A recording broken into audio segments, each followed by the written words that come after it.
بسم اللہ الرحمن الرحیم۔ تمام تعریفیں اللہ تعالیٰ کے لیے، کروڑوں درود و سلام حضور اکرم صلی اللہ تعالیٰ علیہ وسلم پر۔ ناظرین، روئے زمین پر سب سے پہلا قاتل قابل اور سب سے پہلا مقتول حابل ہے۔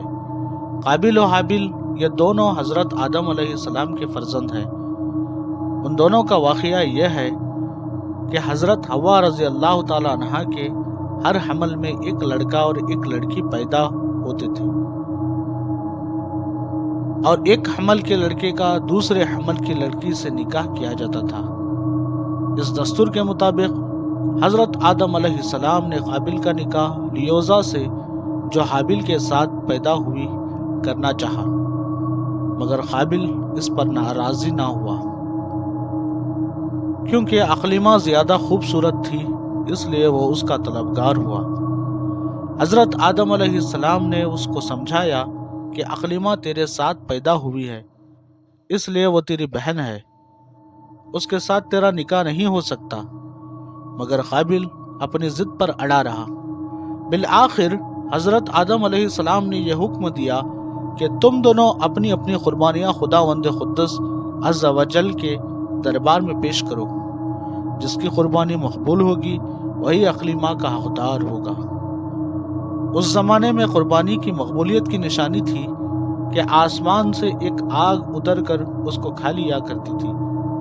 چنانچہ قابل نے گیہوں کے کچھ بالیں اور حابل نے ایک بکری قربانی کے لیے پیش کی۔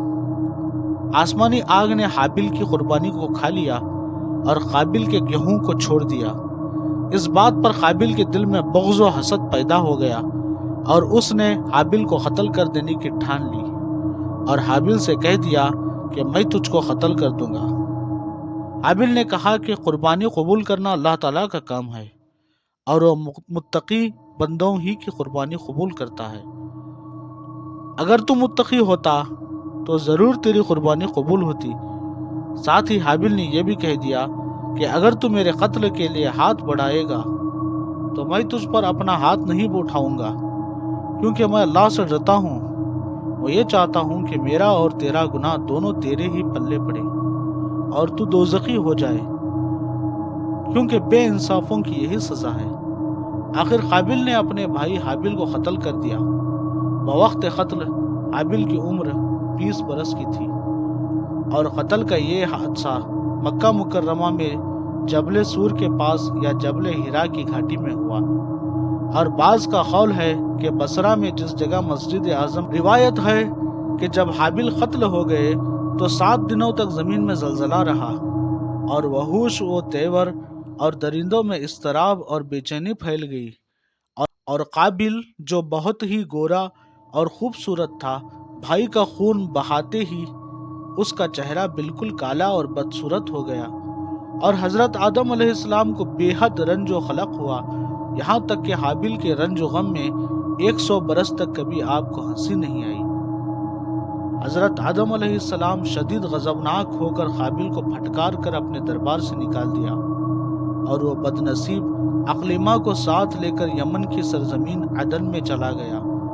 وہاں ابلیس اس کے پاس آ کر کہنے لگا کہ حابل کی قربانی کو آگ نے اس لیے کھا لیا کہ وہ آگ کی پوجا کیا کرتا تھا، لہٰذا تو بھی ایک آگ کا مندر بنا کر آگ کی پرستش کیا کر۔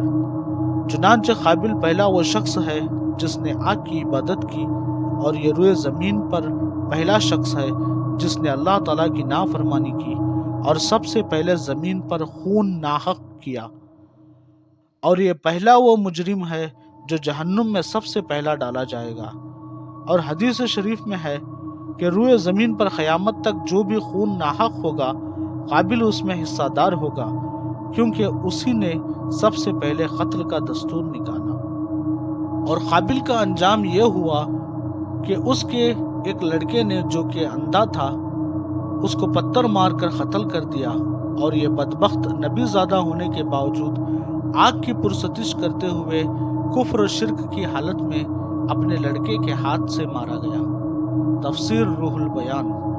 حابل کے قتل ہو جانے کے 5 برس بعد حضرت شیث علیہ السلام پیدا ہوئے، جبکہ حضرت آدم علیہ السلام کی عمر شریف 123 برس ہو چکی تھی۔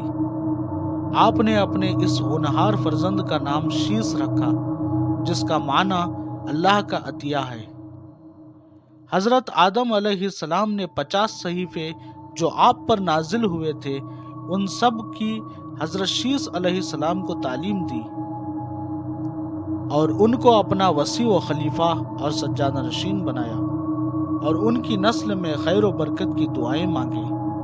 ہمارے حضور اکرم صلی اللہ علیہ وسلم انہی حضرت شیس علیہ السلام کی اولاد میں سے ہیں۔ اس واقعے کو قرآن کریم میں اللہ تعالیٰ نے اس طرح بیان فرمایا، اور انہیں پڑھ کر سناؤ آدم کے 2 بیٹوں کی سچی خبر، جب دونوں نے ایک ایک نیاز پیش کی تو ایک کی قبول ہوئی اور دوسرے کی نا قبول ہوئی۔ بولا قسم ہے میں تجھے قتل کر دوں گا۔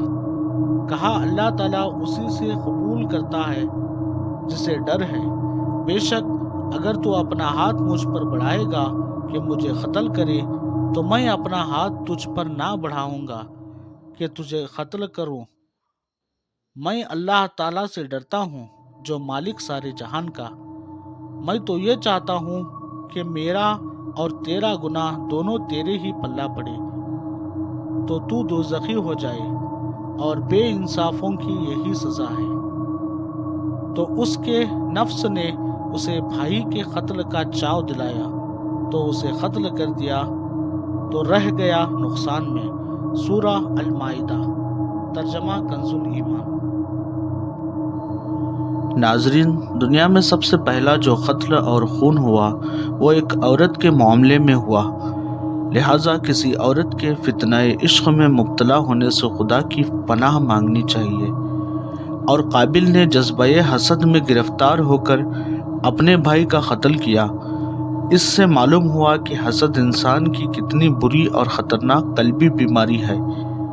اسی لیے قرآن مجید میں حکم ہوا کہ حاسد کی حسد سے خدا کی پناہ مانگتے رہو۔ اور خون ناحق اتنا بڑا جرم ہے کہ اس جرم عظیم کی وجہ سے ایک نبی صلی علیہ السلام کا فرزند اپنے باپ حضرت آدم علیہ السلام کے دربار سے راندائے درگاہ ہوا اور کفر و شرک میں مبتلا ہو کر مر گیا، اور قیامت تک ہونے والے ہر خون ناحق میں حصہ دار بن کر عذاب جہنم میں گرفتار رہے گا۔ اس سے معلوم ہوا کہ جو شخص کوئی برا طریقہ ایجاد کرے تو قیامت تک جتنے لوگ اس برے طریقے پر عمل کریں گے سب کے گناہ میں وہ برابر کا شریک اور حصہ دار بنے گا۔ اور نیکوں کی اولاد کا نیک ہونا کوئی ضروری نہیں ہے، نیکوں کی اولاد بری بھی ہو سکتی ہے، کیونکہ حضرت آدم علیہ السلام خدا کے مقدس نبی اور صفی اللہ ہیں، مگر ان کا بیٹا قابل کتنا خراب ہوا وہ آپ سن چکے ہیں۔ ہمیشہ ہر شخص کو چاہیے کہ فرزند صالح اور نیک اولاد کی دعائیں خدا سے مانگتا رہے۔ واللہ تعالی عالم۔ انشاءاللہ تعالی پھر ملاقات ہوگی اور ایک واقعے کے ساتھ۔ تب تک کے لیے اللہ حافظ۔